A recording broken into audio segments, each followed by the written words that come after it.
sejalan dengan apa yang dulu orang tua kita kerjakan atau seperti apa, dikarenakan yang saya rasakan sendiri pekerjaan saya sekarang kayak bukan jadi diri saya.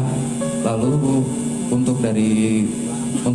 dan apabila kita udah terjebak di hal-hal seperti itu, caranya buat kita bisa menikmati itu dan menjalani itu seperti apa, itu yang pertama.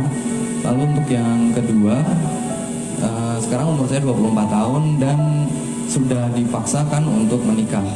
Sementara untuk dari segi finansial itu belum siap. Nah, kalau untuk seperti itu, hal apa yang bisa menguatkan saya agar saya berani untuk mengambil keputusan itu, kapan menikah dan kenapa saya harus menikah. Dan mungkin juga ke Mas Imam ya, yang baru saja menikah. Saya juga pengen tanya juga ke Mas Imam, maksudnya setelah sekian lama, hal apa yang membuat Mas Imam berani menikah? Itu saja. Assalamualaikum warahmatullahi wabarakatuh. Oke, ya, Nyun Sewu. Saya mulai dari yang terakhir ya, supaya pikirannya alurnya muter ya. Nek kue takon imam ya paling ya kesuwen oleh ngampet. Tapi saya kira itu alat untuk mencapai tujuan pernikahan, tapi tujuan pernikahan bukanlah seks kan gitu. Seks itu adalah mesinnya untuk regenerasi. Dan salah satu alat untuk mensyukuri betapa dahsyatnya kehidupan yang diciptakan oleh Allah Subhanahu wa taala. Yang imam sangat terlambat untuk merasakannya. Saya kira ada salah paham. Saya tidak meminta Anda untuk melacak nasab Anda. Artinya bapakmu, mbahmu, buyutmu, canggahmu, degudeg, jaran apa? Gantung siwur, tebok bosok, sak piturute ya. Maksud saya bukan itu. Di sini ada jadi hidup itu selalu ada perjodohan. Jadi kadang-kadang perjodohan itu menciptakan harmoni, kadang-kadang menciptakan konflik. Nah, Anda manusia harus mampu memproses pengelolaan antara dilema itu. Misalnya ini, kowe seneng mangan ning kudu terbatas mangane, mergo kesehatan, mergo segala macam. Itu kan sebenarnya dilema. Jadi senengmu kudu kok batesi, ojo semene wae, ojo nganti semono gitu. Kowe jane pengen rabi, nek wis rabi kowe pengen meneh karepe 10 ya gelem. Ning kowe tetep membatasi siji wae, misalnya gitu ya. Itu hidup itu seperti itu. Nah, nasab juga sebenarnya sangat penting, tapi kayak saya justru menyembunyikan nasab saya.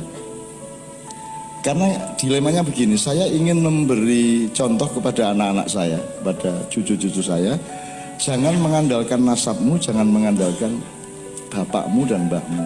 Meskipun kamu harus mengenali sebisa mungkin. Jadi ada pepatah, laisal fata mayyakulu kana abi, innal fata mayyakulu ha anada. Sing jenenge satriya dudu sing umuk bapakku ngene, mbahku iki biyen ngene, ora ngono kuwi.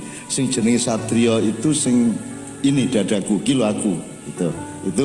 Itu untuk progresivitas seorang pemuda. Tetapi kalau kamu mengenal nasabmu juga ada baiknya, karena ginekologinya ada di situ. Misalnya saya mengenal nasab saya, tapi saya tidak akan mengemukakan kepada Anda. Yang saya kemukakan kepada Anda adalah kowe ojo ngenteni aku golek kursi.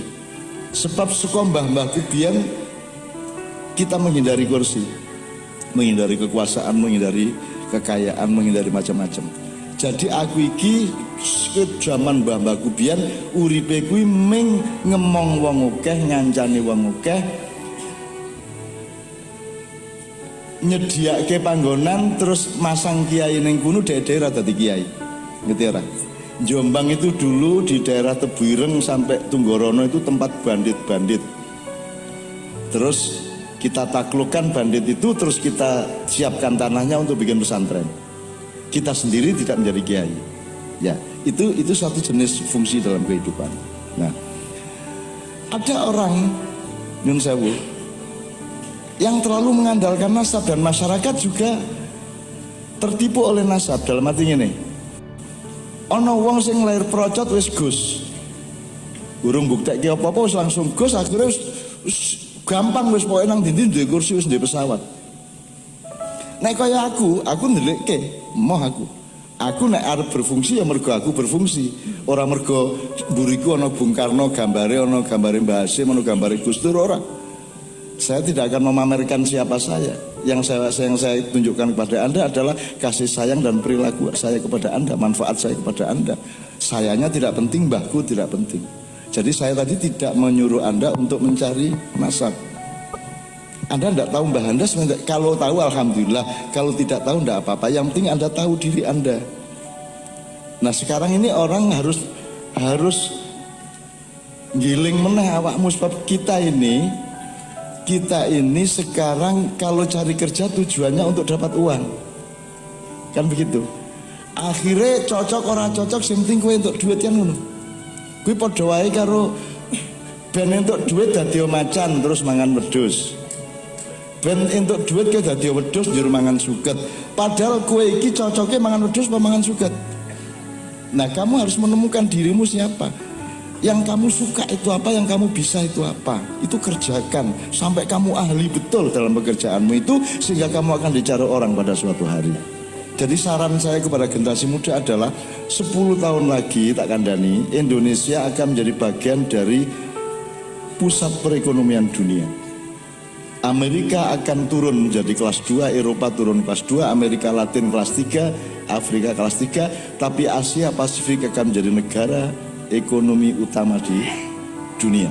Kita menjadi negara dunia ke-1 neng dudu wekmu. Nek kowe tetep kaya ngene iki terus, meng uripe menggolek duit, tidak mengasah keahlianmu dan keterampilanmu, kamu hanya akan jadi cleaning service, satpam, tukang ojek, pelayan, babu. Kamu sekarang harus siap jadi bos. Kamu siap menjadi ahli, kamu siap menjadi orang yang paling terampil di bidangmu. Sakarang anyar kowe sing paling pinter kuwi, maka kamu akan diperlukan di masa yang akan datang. Itu maksud saya. Nah, temukan. Kalau sekarang sudah terlanjur Anda bekerja sesuatu yang Anda tidak sukai, ya dibagi dua waktunya. Pelan-pelan ini tetap kamu kerjakan, tapi yang hobimu, yang kamu seneng, yang kamu bisa dibangun. 10 tahun lagi kamu bisa pindah. Gitu loh. Jadi ojo ndolek penggawean untuk uang. Uang itu akan datang dengan sendirinya kalau kamu itu ahli terhadap suatu hal. Jadi temukan keahlianmu itu apa, gitu ya Dek ya. Nah, soal rabi, kudune iki rasa takon. Iki lumayan nih, ono bocah kok rabi, ngopo to dadak rabi, apik banget loh gue. Ini bagus itu. Itu punya pertanyaan seperti itu berarti dia itu bukan orang yang libido seksual, bukan orang yang geragas. Apa jenis gue? Nek cara wedhus berancah ya. Nek cara kene apa gue? Berajak ya. Berajak, berancah, nek Jombang berancah. Ini ternyata seorang lelaki yang lembut. Lelaki yang akan mengenakkan perempuan. Ya, tidak akan menyiksa perempuan. Gitu. Minta disiksa oleh perempuan mungkin malah. Nah, jadi alasan untuk nikah saya tidak ikut-ikut ya. Itu naluriah dan itu kodo-kodarnya manusia. Pada suatu hari kamu akan menemukan sendiri insya Allah. Ya. Sekali lagi yang soal nasab tadi penting juga, tapi yang lebih penting adalah engkau mengetahui siapa dirimu, apa keahlianmu, apa yang kamu suka. Cari bahagia, jangan cari uang. Kalau kamu bahagia mengerjakan sesuatu, terus kamu kerjakan dengan tekun, disiplin, gemi, titi, nguka, uri-uri tenan, uang akan datang dengan sendirinya.